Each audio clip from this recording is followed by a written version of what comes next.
Ayan kabayan, no, si Snowman.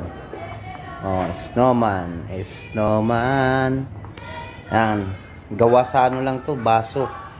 Ayan, oh, plastic cup. Ayan, oh. Tapos ito ginawa lang namin sombrero. Ayan. Tapos ito, nispiran lang namin to. Oh. Yung ano niya. Yung ilong. Oh.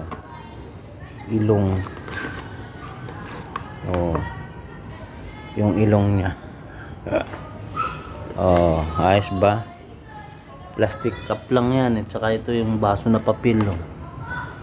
Ang ganda, di ba? Ang ganda ng pagkagawa ko. Oh, di ba? Ang ganda. Baso lang yan. Plastic cup, oh. Na ni stapler. Ayan, di ba? Ang ganda tingnan mga kabayan, oh. Snowman. Snowman coming to town. Tsaka nandito yung aming bilin na malaki. Yung bilin. Ano lang to, tarpaulin lang ang tarpaulin. Ay, Christmas tree.